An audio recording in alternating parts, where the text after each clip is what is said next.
What's up, y'all, and welcome back to the channel. This is part 2 of Rags to Riches, where I'm going to talk about the riches, as in how I plan on becoming the richest Steve in Atlanta. If you haven't seen part 1 of Rags to Riches, go on back and watch that so you can get the rags to this story. And if you have, then let's get this popping. Check the mic and make sure it sound right, boy.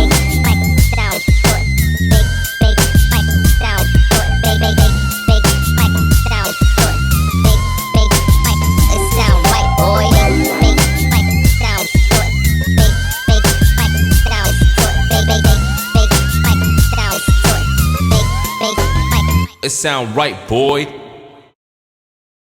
My plan to becoming the richest Steve in Atlanta started on January 1st, when I read a book that I now feel everyone should read. The Richest Man in Babylon.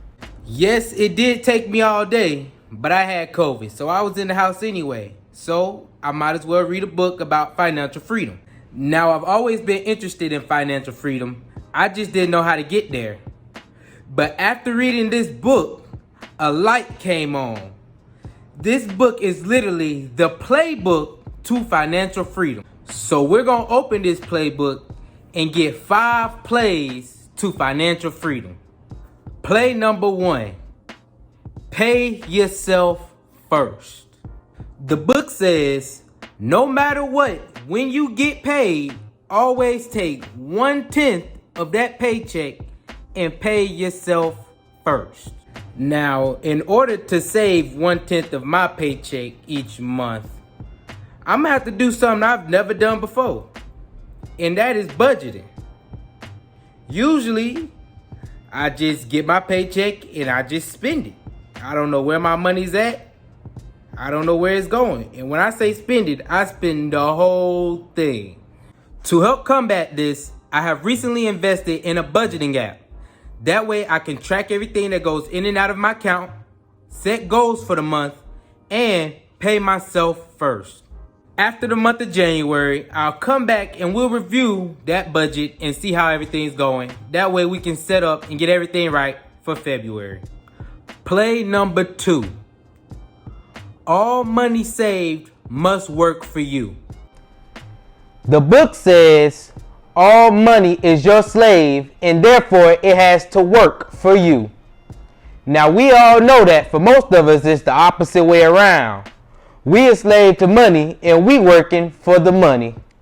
To me, this means you have to invest. But a lot of us don't even know what investing is. Well, to keep it simple, investing is putting money into something and expecting a return in income or profit. The main things that I will be looking to invest in are stocks, real estate, and also creating a business. The book gives a great example of how investing helps to become financially free. It explains that when you have one piece of gold, you put it to work, and then it produces children. 2 pieces of gold.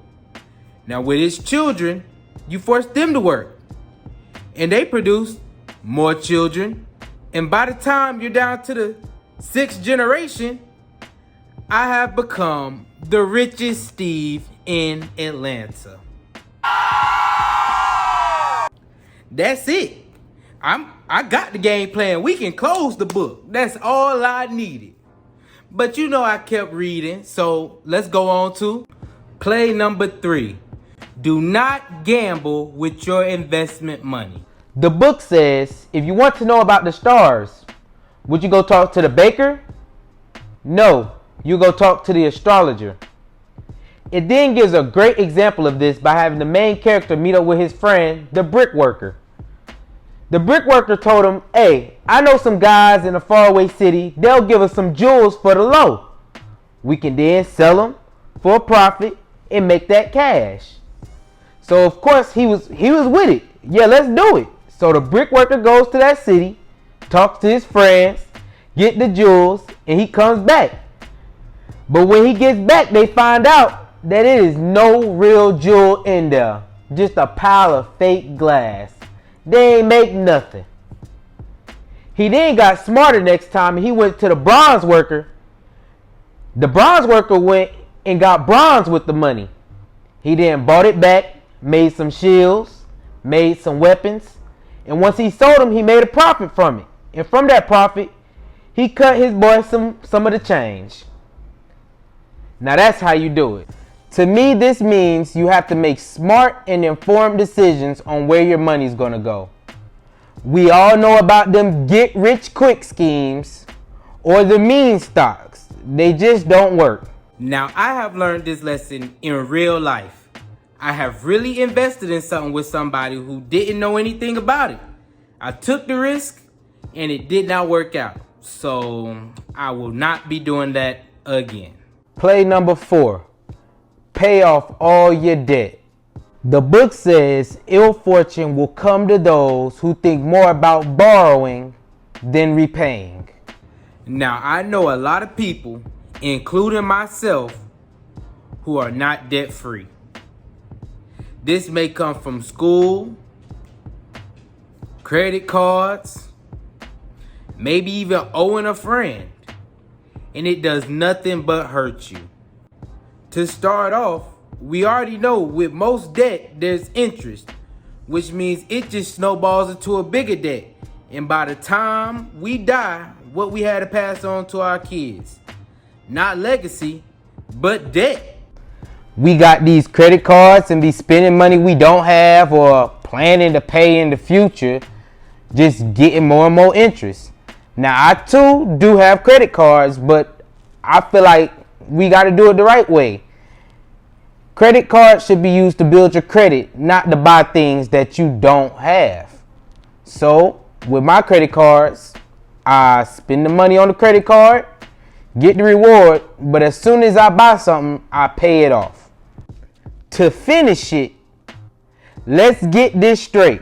When it comes to student loans, the government will not save you. Biden done made that promise. But just like in high school, when you used to borrow that sheet of paper up, Curry in the trash can. He gave us that extension, but come May 1st, it's time to pay. You do know the government gets money from the interest that you pay on them student loans. I personally believe they'll make college free before they remove our student debt. That's why I have made it a goal to personally destroy my debt. Play number 5. Work hard. The book says luck comes to those who work hard. Now we see this in our everyday life all the time. Some of us try to get lucky by playing the lottery. We only have a 1 in 3 million chance of getting that. But if we was to work hard, like let's say Elon Musk, he worked harder than any of us. Tesla is a very successful business. Luck favored him because he stuck with it and he worked hard. Now this one is probably going to be my toughest hurdle. Now don't get it twisted. I work hard. I've accomplished a lot of things. But I personally feel I could work harder. Put in more work. With that comes being constant with this channel. I want to constantly be improving, and I also want to constantly be pushing out content for y'all to enjoy. With my job, I want to work harder there. I want them to see that I'm of value, and then one day I'll be manager and be getting paid more. And that's just more money going to more investments, to more financial freedom. Now, I'm feeling good right now, and I just want to give y'all one more good, quick play. Get a mentor. The book says the sun that shines today is the same sun that shined when your father was born. And the same sun will still be shining when your last grandchild is buried in the dirt. So I'm going to leave y'all to think on that. Now, you already know, if you made it this far, go ahead, share this with somebody. You never know who it may help. Like and subscribe, and leave a comment saying Richest. I appreciate y'all and thank you for watching. Peace, love, and riches. I'm out.